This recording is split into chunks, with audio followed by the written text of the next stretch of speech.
नमस्कार दोस्तों। आखिर क्यों भारत ईरान के कामिकाजी ड्रोन की तरह के ड्रोन्स नहीं बना रहा है, जिन्होंने एक तरह से यूक्रेन में सारी नेटो मिलिट्री सपोर्ट को बेकार साबित कर दिया है। जब अमेरिका के पास M120 से डबल रेंज और 6000 किलोमीटर पर आवर तक की स्पीड वाली फिनिक्स मिसाइल मौजूद थी, तो उन्होंने इसे अपने सभी फाइटर जेट में क्यों नहीं लगाया? ये सारी डिटेल्स जानेंगे इस वीडियो में। नमस्कार दोस्तों, मेरा नाम है अमित और मैं स्वागत करता हूं आपका अमित अपडेट्स चैनल पर। तो चलिए दोस्तों शुरू करते हैं। केतन किशोर जी का सवाल है कि भारत के पास ईरान जैसे कामिकाजी ड्रोन क्यों नहीं हैं? ये ज्यादा हाईटेक भी नहीं होते हैं, फिर क्यों हम इन्हें नहीं बना पा रहे हैं? दोस्तों, कामिकाजी वर्ड की शुरुआत जापानीज पायलट ने की थी, जब वो अपनी जान की परवाह किए बिना मिसाइल से लदे हुए अपने एरोप्लेन को दुश्मन के नेवल शिप से टकरा देते थे। मौजूदा समय की बात करें तो इन दिनों ईरान के बने हुए कामिकाजी ड्रोन शाहिद 136 की काफी चर्चा हो रही है। मात्र $10,000 की कीमत के ये सस्ते ड्रोन्स काफी सिंपल तरीके से बनाए गए हैं। इनमें कोई लैंडिंग गियर भी नहीं लगाया जाता है। सिर्फ 200 किलोग्राम वजन वाले इन ड्रोन्स को किसी ट्रक से रॉकेट असिस्टेड टेक ऑफ करवाया जाता है। टारगेट के कोऑर्डिनेट फीड करके एक बार में 5 या इससे ज्यादा ड्रोन्स को लॉन्च कर दिया जाता है। ये कामिकाजी ड्रोन सिर्फ 185 किलोमीटर पर आवर की स्पीड से उड़ते हैं और इनकी रेंज 2000 किलोमीटर तक भी हो सकती है।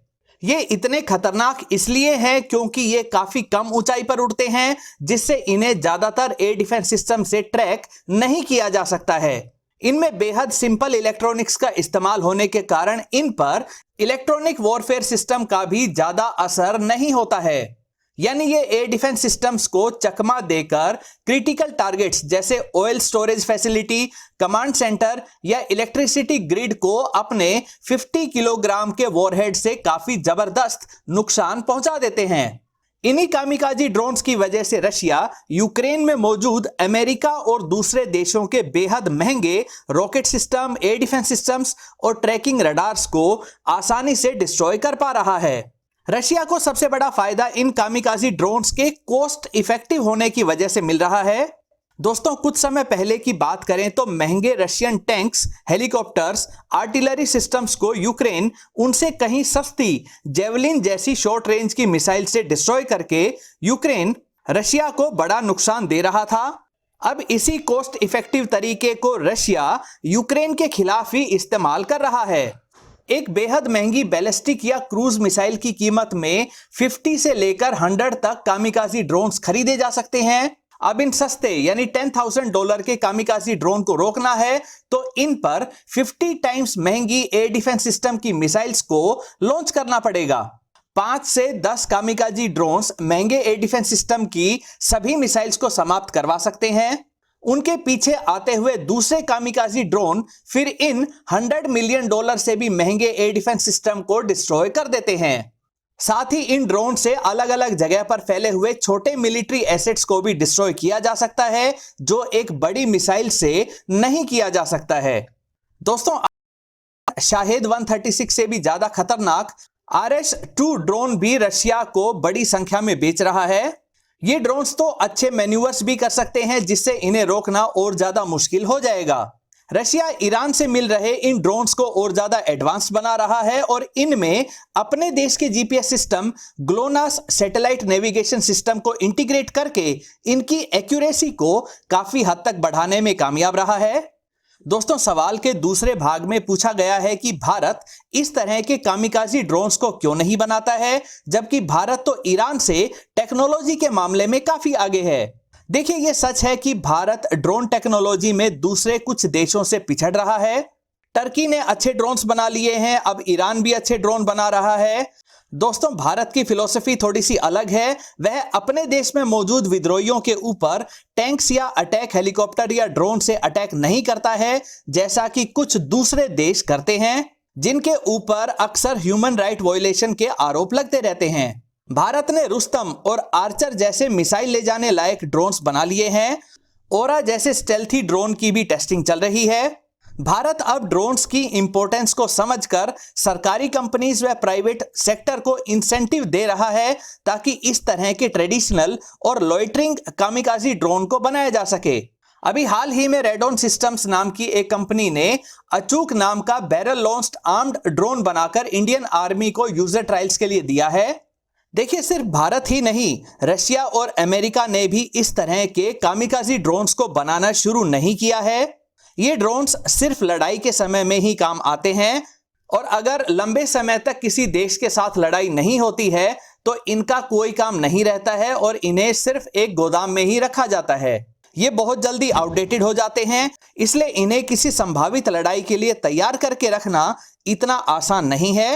हालांकि जिस तरह से ईरान का शाहिद 136 ड्रोन सस्ती क्रूज मिसाइल की जगह ले रहा है, उसे देखते हुए भारत भी जल्दी ही इसी तरह के ड्रोन्स को बड़ी संख्या में तैयार कर सकता है।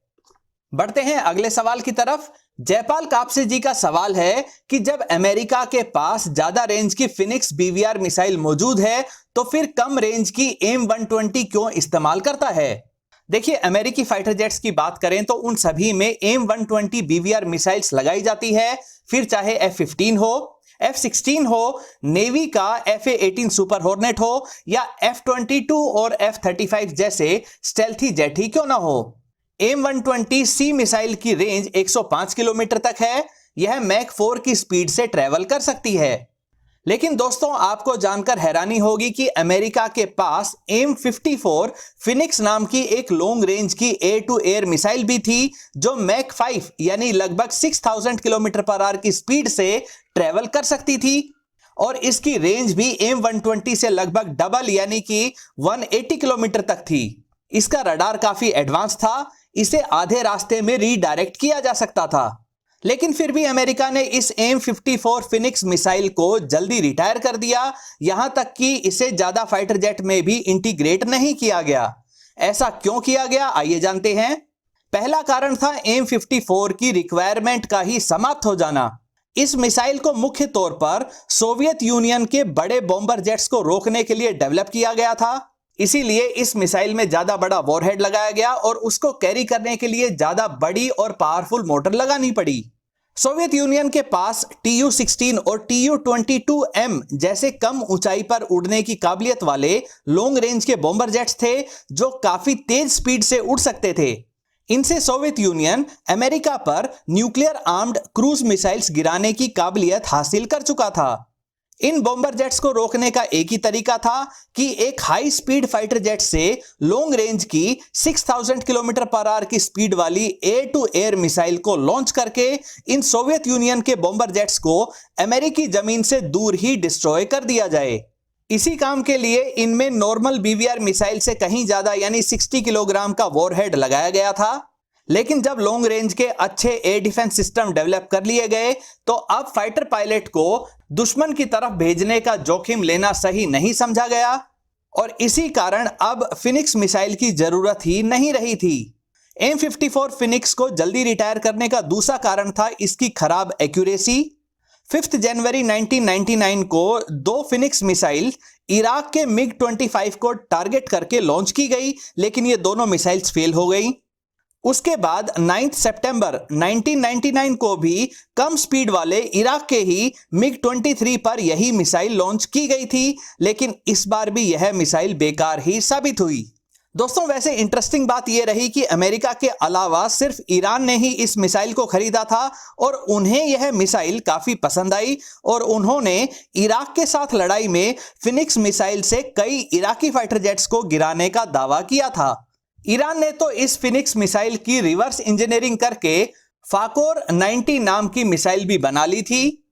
तीसरे रीजन की बात करें तो फिनिक्स मिसाइल का वजन 460 किलोग्राम था और इतनी हैवी मिसाइल के लिए स्पेशल टाइप के लॉन्च रेल्स को लगाना पड़ता था जो सिर्फ F-14 जेट में ही लगाए गए।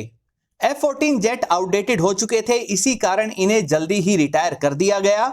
इन्हीं के साथ AIM-54 फिनिक्स मिसाइल भी रिटायर कर दी गई।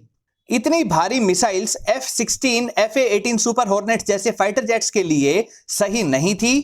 इसकी वजह से उन्हें मैन्यूवर्स करने में काफी समस्या आ सकती थी।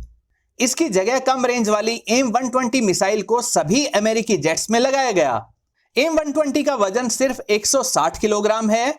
बाद में अमेरिका ने AIM-120 का डी वेरिएंट भी तैयार कर लिया जो 160 किलोमीटर तक जा सकती है। AIM-260 भी डेवलप कर ली है जिसकी रेंज 250 किलोमीटर तक है, जो फिनिक्स मिसाइल से काफी हल्की भी है और जिसकी एक्यूरेसी भी अच्छी है। कुल मिलाकर अमेरिका के लिए AIM-54 फिनिक्स मिसाइल एक फेलियर ही साबित हुई। दोस्तों, ये थे आपके कुछ सवाल जिनके सटीक फैक्ट बेस्ड जवाब तलाशने के लिए मैंने जितना हो सका उतनी रिसर्च की। उम्मीद करता हूं ये वीडियो आपको अपडेट रखने में सहायक रहेगी। अगर ये वीडियो आपको अच्छी लगे तो इसे लाइक करें, दोस्तों के साथ शेयर करें और चैनल को सब्सक्राइब करना ना भूलें। नमस्कार।